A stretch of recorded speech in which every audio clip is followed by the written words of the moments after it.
affaire de Epstein, il n'en peut pas parler ça. Il ne peut pas parler parce que même si les médias en question n'en parlent pas, sur Live TV, on n'en parle pas sur le plateau, NCA, on n'en parle pas sur le plateau, RTA, on n'en parle pas sur le plateau, c'est que c'est un sujet à ne pas en parler.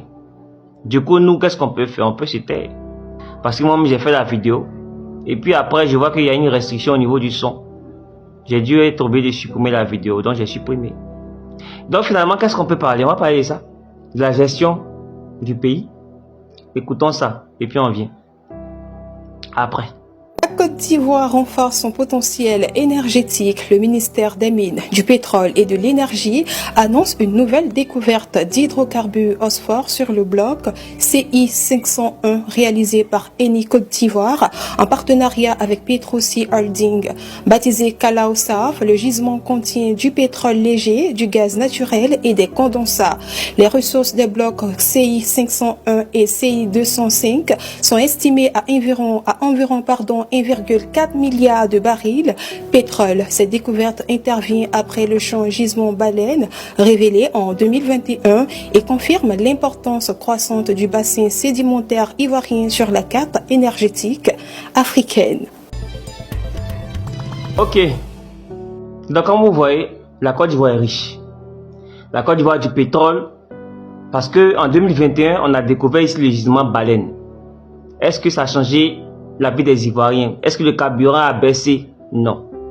On découvre encore un gisement Kalaosaf.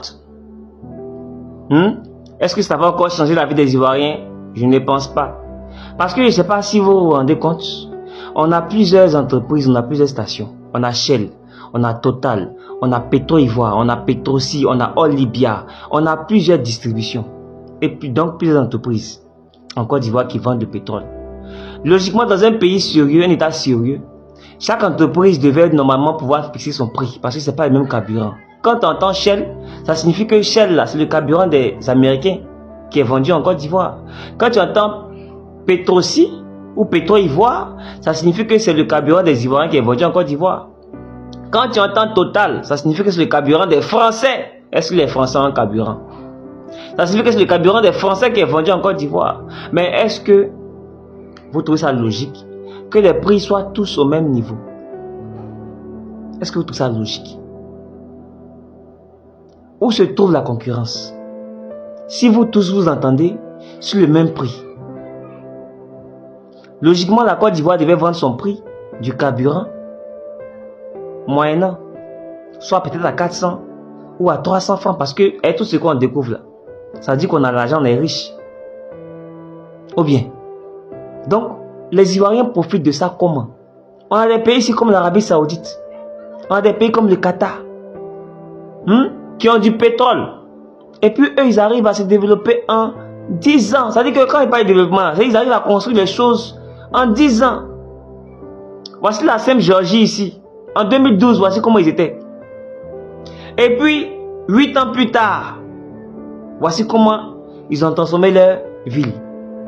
Mais nous, pour nous là, avec tout ce qu'on a comme ressources, déjà notre or encore, c'est 8%. Le pétrole, les différents gisements de pétrole qu'on a trouvé là, les contrats sont à combien de pourcents? C'est-à-dire, une économie gère le pays, et puis, bizarrement, on souffre. C'est pas logique au fait.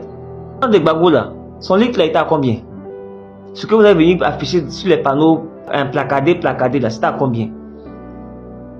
Avec tout ce que vous avez, vous prenez dette comment? Avec tout ce que vous avez, vous partez prendre dette comment? Vous avez une mauvaise gestion, il faut le reconnaître. Parce qu'avec tout ce que vous avez, tout ce qui a changé, à Abidjan là, quand tu prends Abidjan là, on va prendre par commune. Plateau là, tout ce qui est nouveau, Carrefour de l'Indénié, le pont à dos, le stade qui a été renouvelé, l'immeuble à 250 milliards, la maison de la présidence a été refaite. C'est tout ce qui est nouveau au plateau. Ou bien, qu'est-ce qui est nouveau d'autre? On va à Bobo, il n'y a pas usine là-bas. Il n'y a pas usine pour donner au travail aux gens. L'usine ne travaille pas. À part rond-point qui a été fait devant la mairie là.